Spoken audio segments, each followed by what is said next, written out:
Ya, terima kasih Anda masih bersama kami. Pemirsa, Bang Dev tadi ada 13 usulan yang sudah disampaikan, mana yang diakomodir? Ya, kalau jumlah pastinya saya nggak hafal persis ya, karena saya mesti bandingin lagi. Tapi banyak lah yang dimasukkan dari Muhammadiyah itu memang yang sudah kita bahas dari berbulan-bulan atau mungkin setahun yang lalu.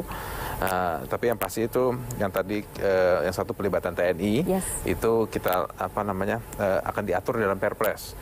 Jadi ada dalam batang tubuh itu tertera bahwa dalam 1 tahun ke depan pemerintah harus mengeluarkan Perpres untuk mengatur pelibatan TNI dan juga berbagai macam hal yang berhubungan dengan undang-undang ini.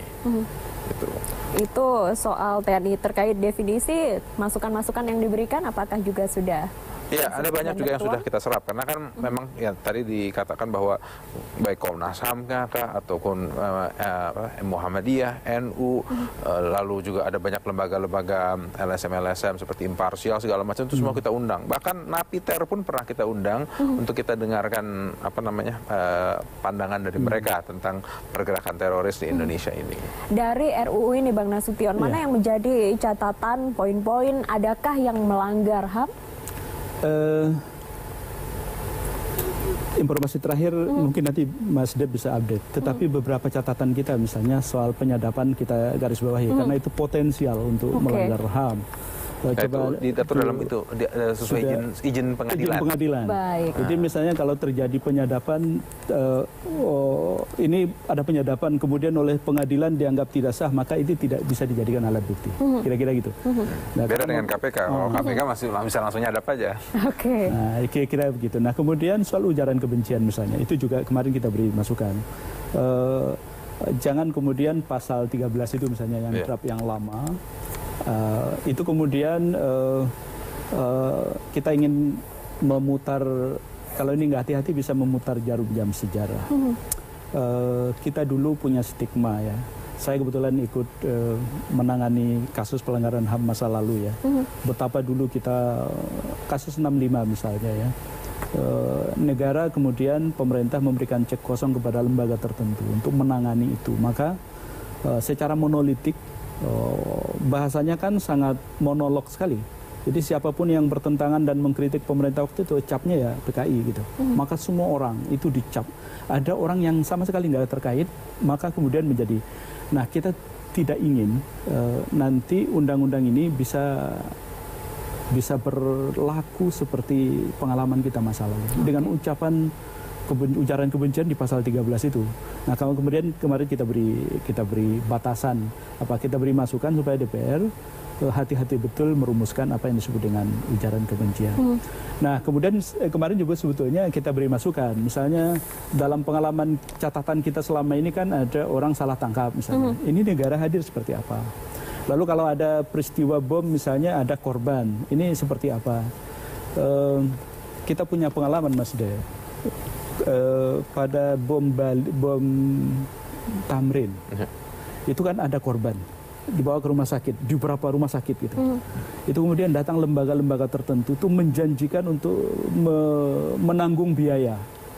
Begitu rumah sakit menagih, itu para lembaga itu kemudian mengatakan, waduh, ini tidak ada dalam anggaran kami, jadi pencitraan gitu. Nah, itu memang kita temukan, maka kemarin kita sampaikan ke teman-teman DPR, itu harus jelas. Seperti ini apakah sudah diatur juga dalam RUU? Sudah ada. Jadi yang hulu dan hilir itu semua diatur dengan jelas. Jadi sampai dengan mulai dari radikalisasinya ya. Jadi orang yang merekrut orang, yang menyebarkan kebencian, menyebarkan informasi ataupun yang menarik orang untuk menjadi teroris, training groundnya sampai dengan pelakuannya, terus sampai dengan akhirnya korbannya pun itu semua tercover dan di situ juga tertera jelas pemerintah harus menanggung, pemerintah harus mengobati dan memperbaiki. Nah, jadi mulai dari korban jiwa, gedung yang terkena itu semua diatur lah perlindungan dari pemerintahnya seperti apa. Dan menjadi tanggung jawab pemerintah. RUU terorisme yang belum disahkan ini sempat disebut-sebut menjadi kendala ketika kemarin terjadi bom di Surabaya, Riau, dan juga Sidoarjo. Terkait penanganannya, tidak bisa langsung tangkap apabila ada indikasi, tapi harus mempunyai bukti permulaan yang cukup. Apakah ini juga menjadi perhatian penting dalam RUU terorisme? Ya, ini makanya itu kita memberikan otoritas lagi kepada aparat keamanan untuk menyelidiki mulai dari informasi yang kecil. Sehingga bila mana sudah cukup alat bukti ataupun dicurigai untuk melakukan ada niatan untuk melakukan tindakan tersebut, itu bisa langsung ditahan, termasuk penyebaran ataupun memulai radikalisasi, ya gitu, yang mulai memiliki videonya, menonton, terus juga itu jadi bahan-bahan untuk bisa melakukan penyidikan. Artinya dari indikasi yang kecil saja sudah boleh ditindak. Ini yang berbeda dari sebelumnya? Ya, tapi ada tingkatannya ya, ada kadarnya. Kadarnya ini yang saya nggak bisa bahas secara detail dulu gitu ya. Nah, tapi ya insya Allah dalam 1-2 hari kelar dan undang-undang itu bisa langsung disebarkan ke publik. Baik, apa yang Anda lihat dari fokus pansus RUU terorisme ini begitu detail, mulai dari hulu hilir semuanya terjadwal sistematis yang luar biasa sekali. Ini memang pembahasan dinamis ya. Jadi PP Muhammadiyah itu Majelis Hukum dan HAM punya 3 draft yang pernah kita bahas. 3 draft, 1, 2, 3 dan terakhir itu kita punya draft juga. Maka pertemuan kemarin kita sebetulnya ingin memastikan apakah beberapa isu yang selama ini menjadi konsen, misalnya soal salah tangkap misalnya. Salah tangkap, ada beberapa kasus yang kita temukan kan salah tangkap. Nah, pertanyaannya setelah mereka dikembalikan, dilepas begitu, itu mereka punya stigma. Distigma oleh masyarakat. Kita menemukan loh Mbak, ini agak lucu, seorang pemuda yang sudah dijadwal untuk kawin.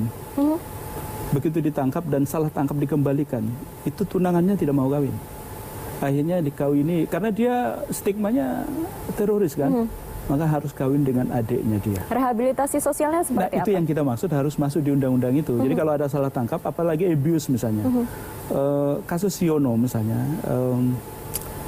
itu kan pemangku kepentingan menyebut dia mati karena berkelahi sama Densus, pendarahan di otak,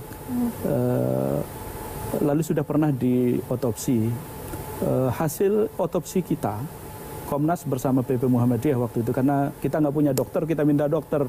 PP Muhammadiyah menyerahkan 13 dokter dan bersama dengan salah satu dokter forensik Polda Jawa Tengah, menemukan bahwa Siono itu mati bukan karena berkelahi. Secara saintifik, dia mati karena tulang rusuknya patah, lalu kena jantung dan pendarahan, dia mati karena kesakitan. Dan dokter menyebut itu karena kena benda tumpul, bisa sepatu, bisa macam-macam. Nah yang kedua, Siono itu belum pernah diotopsi. Nah ini kan kasus ini tentu misalnya ada yang mencoba men-challenge misalnya, ini kan satu saja. Tetapi dalam pandangan hak asasi manusia itu tidak pada jumlahnya.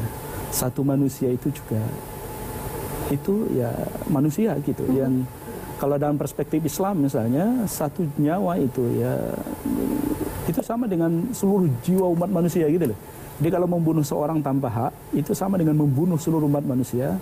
Tapi menjamin kehidupan satu orang itu sama dengan menjamin kehidupan seluruh umat manusia. Dan itu prinsip hak asasi manusia. Nah, karena itu kita sebetulnya kemarin ngomong sama teman-teman, harus dipastikan kalau ada, walaupun misalnya itu bisa diatur di undang-undang yang lain, tetapi ini harus menjadi catatan.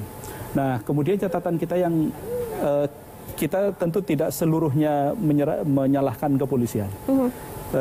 Kita punya kesalahan kolektif juga. Kenapa Undang-Undang 15 rezimnya itu tidak membuat lembaga pengawas yang independen untuk memastikan mereka mulai dari hulu tadi, istilah Mas Dev tadi, mulai dari hulu sampai hilir itu tidak bertentangan dengan prinsip-prinsip kemanusiaan, penghormatan hak asasi manusia dan seterusnya.